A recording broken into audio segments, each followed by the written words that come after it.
ሰላም ጤና ይስጥልን ውድ የረመጥ ቤተሰቦች እንደምን አላችሁ? ይህ ረመጥ ሚዲያ ነው። የሰዓቱን ዜና ይዘንላችሁ ቀርበናል። በቅድሚያም አርዕስተ ዜናዎቹን ወደ እናንተ እናደርሳለን። ጣለው ከባድ ዝናብ ባስከተለው የጎርፍ አደጋ 37 ሰዎች ሕይወት አልፏል። በወታደራዊ መሪዎች የሚተዳደሩት የማሊ፣ ቡርኪና ፋሶና ኒጀር መንግስታት አሸዋ ጭኖ የነበረ ተሽከርካሪ ከባድ አደጋ ደረሰ።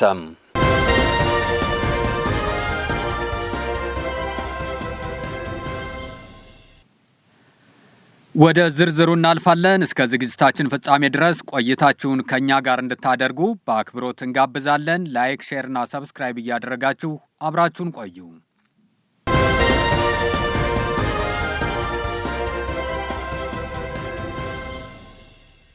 አሸዋ ጭኖ የነበረ ተሽከርካሪ ከባድ አደጋ ደረሰ። አሸዋ ጭኖ ሲጓዝ የነበረ ከባድ የጭነት ተሽከርካሪ ባደረሰው አደጋ የአንድ ቤተሰብ አባላት የሆኑ 4 ህጻናትና አሽከርካሪውን ጨምሮ ህይወታቸው አልፏል። የባሌ ዞን ዲንሾ ወረዳ ፖሊስ ጽህፈት ቤት የትራፊክ ደህንነትና ቁጥጥር አስተባባሪ ምክትል ኢንስፔክተር ያሬድ ታደሰ ለብስራት ሬዲዮ እንደተናገሩት ታህሳስ 3 ቀን 2018 ዓ.ም ከቀኑ 11 ሰዓት ከ40 ላይ አሸዋ የጫነ ከባድ ተሽከርካሪ ባደረሰው አደጋ የአንድ ቤተሰብ አባላት የሆኑ 4 ህጻናትና አሽከርካሪው ህይወታቸው አልፏል። የሰሌዳ ቁጥሩ ኮድ 352420 ኢቲ የሆነ ዩዲ የጭነት ከባድ ተሽከርካሪ ከአሳሳ ከተማ አሸዋ ጭኖ ወደ ባሌ ዲንሾ ወረዳ ሀዋ ቀበሌ በተባለ ስፍራ መንገዱን ስቶ የሰው ግቢ ውስጥ በመግባቱ 3 ወንድና 1 ሴት ልጅን ጨምሮ በአጠቃላይ 4 የአንድ ቤተሰብ አባላት ላይ ባደረሰው አደጋ አሽከርካሪውን ጨምሮ የ5 ሰዎች ህይወት ማለፉ ተገልጿል።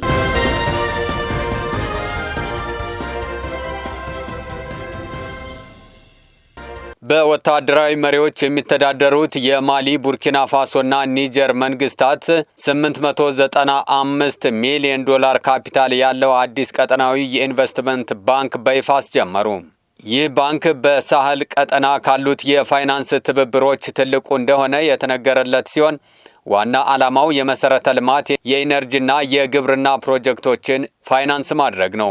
ስምምነቱ በማሊ መዲና ባማኮ የተፈረመ ሲሆን ሀገሪቱ የባንኩን ካፒታል ለማጠናከር ከየሀገራቱ ዓመታዊ የታክስ ገቢ 5% የሚሆነውን ድርሻ እንደሚያዋጡ ቀደም ብሎ ተገልጾ ነበር። የቡርኪና ፋሶ የገንዘብ ሚኒስተር አቡባከር ናካናቦ ባንኩ ለቀጠናው የፋይናንስ መረጋጋትና ለስትራቴጂክ ፕሮጀክቶች ወሳኝ መሆኑን ገልጸዋል። የማሊው የገንዘብ ሚኒስተር አሎሴኒ ሳኑ በበኩላቸው ባንኩ አሁን በይፋ ወደ ሥራ መግባቱን አረጋግጠዋል። ሀገራቱ በማዕድን በተለይም በወርቅና በዩራኒየም ሀብታም ቢሆኑም ይህ እርምጃ ከምዕራብ አፍሪካ የኢኮኖሚ ማህበረሰብ ወይም ኢኮዋስ ከወጡ በኋላ ኢኮኖሚያዊ ሉዓላዊነታቸውን ለማረጋገጥና ከውጭ እርዳታ ጥገኝነት ለመላቀቅ የወሰዱት ቁልፍ ስትራቴጂ ተደርጎ ተወስዷል።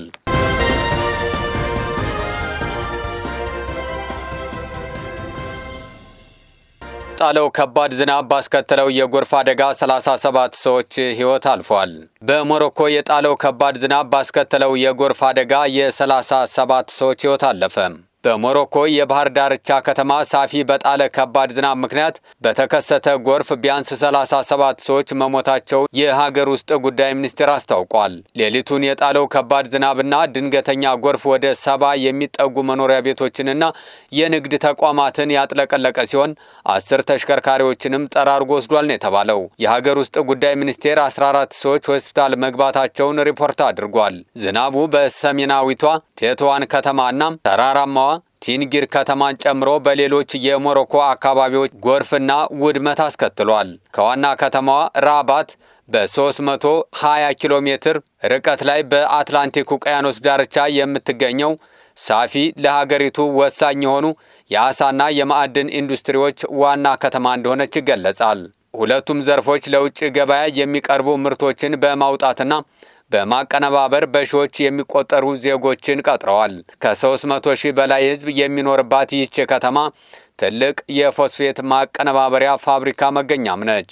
የአየር ንብረት ለውጥ በሞሮኮ የአየር ሁኔታን የበለጠ ያልተጠበቀ አድርጎታል። ባለፈው ዓመት በተለምዶ ደረቅ በሆኑ ተራራማና በረሃማ አካባቢዎች የተከሰቱ ጎርፎች በሞሮኮና በአልጄሪያ ወደ 24 የሚጠጉ ሰዎችን ገድለዋል። የዚህ ሳምንት ጎርፍ የተከሰተው በሞሮኮ ፌዝ ከተማ 2 ህንፃዎች ተደርምሰው 22 ሰዎች ከሞቱ በኋላ መሆኑን የአልጀዚራ ዘገባ ያመለክታል።